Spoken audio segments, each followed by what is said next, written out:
I am the Black Guru, and what I offer is sage wisdom. This is a Snowfall review. This is a bit of a Snowfall overlook. Now, the way I've looked at Snowfall so far, and the way I've been able to analyze Snowfall so far is that Snowfall consists of the good, the bad, and the ugly. That's basically the nature of the show so far. There's some good, there's some bad, and there's some fucking ugly. I'm gonna tell you right now, it's some ugly.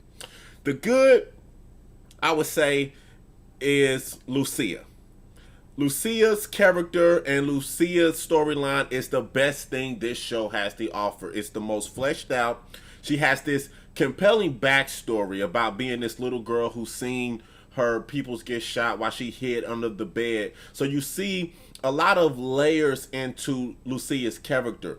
You can see her emotions. She sorts of she's a hard ass on the one end, but she's also soft. She's also still feminine. She's also still relatable. She's still trying to figure this whole thing out. Who to trust, who not to trust. Opening herself up to love while still being conservative about that. So to see this female Latino or Mexican gangster kill her own people and take over the drug game because of her ambitions and seeking power is some of the most intriguing stuff Snowfall has to offer. Also, what makes her one of the most compelling characters on this show is that her supporting cast, the people they surround her with, right? So we're talking about Ozo, we're talking about Pedro, we're talking about the people that she has to relate to seem genuine. She has a genuine affection and a genuine connection to the people that they surround her with. So the characters around her help support the internal and external complexity of Lucia. So as of now, she's what's really good about this show, Lucia, and I would like to see what happens with Lucia. I really want to see what happens with her and where her storyline goes, because she has so many moving pieces around her that it makes her one of the most compelling characters on the show. The bad is Franklin. You guys, I'm sorry. Now, the thing about Franklin, don't get me wrong, because I know a lot of people love Franklin. I like Franklin too. Franklin has the most potential, okay? He has the most potential. He's essentially the protagonist of this story. He's a British actor, but he has this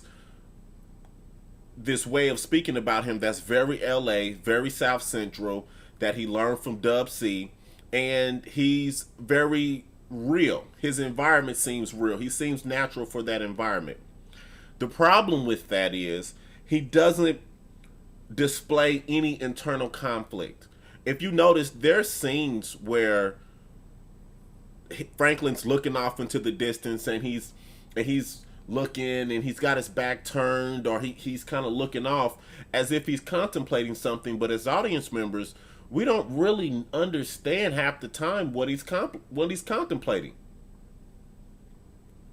He's always looked like he's figuring something out. He's thinking about something, but that internal conflict is never really expressed very well on the show.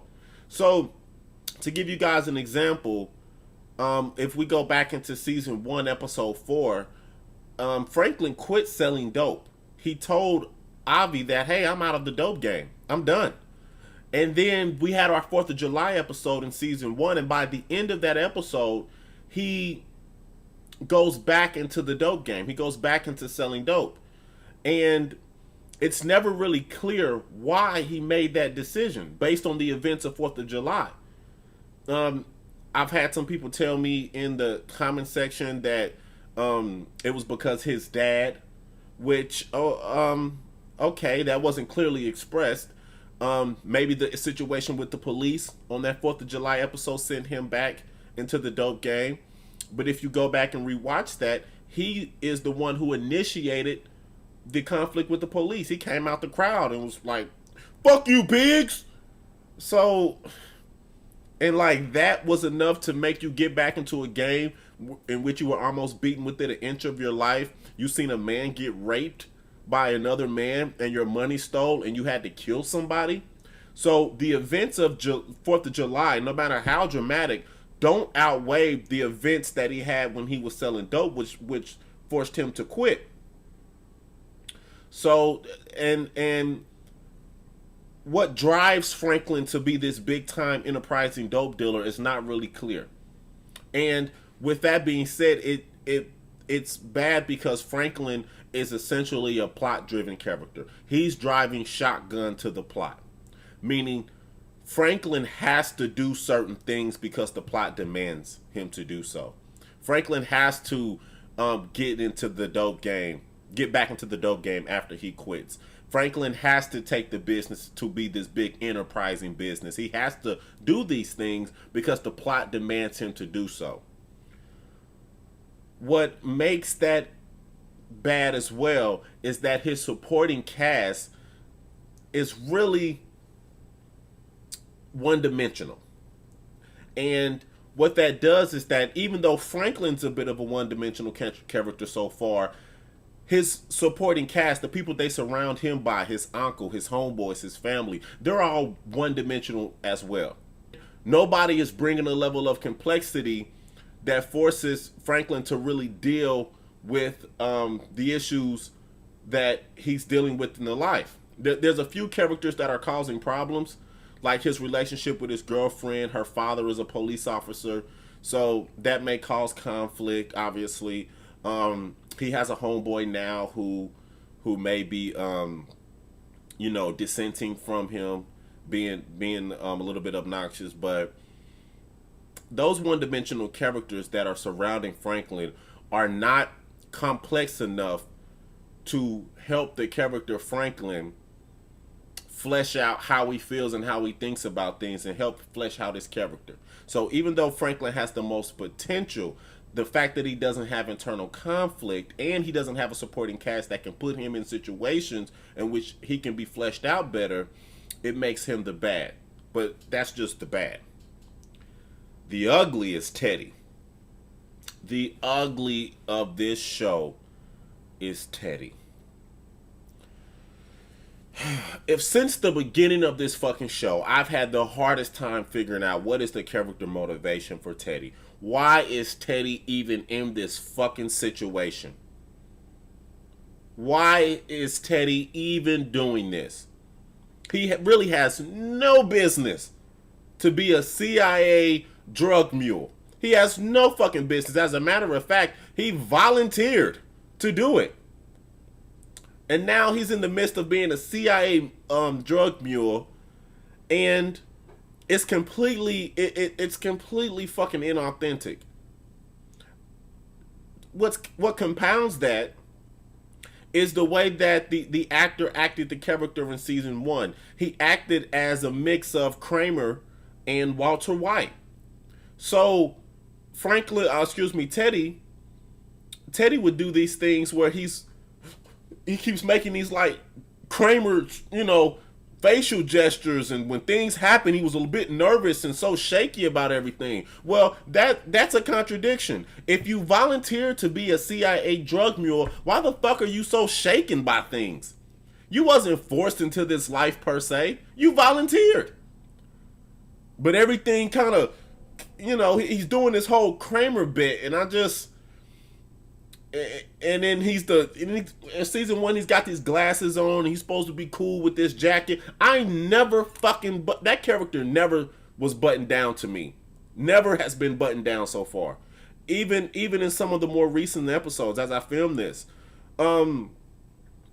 He's digging up a dead body that he put into a suitcase, and then we end that episode where he's sitting there contemplating deeply. What the fuck are you contemplating? He rams a fucking car into Franklin,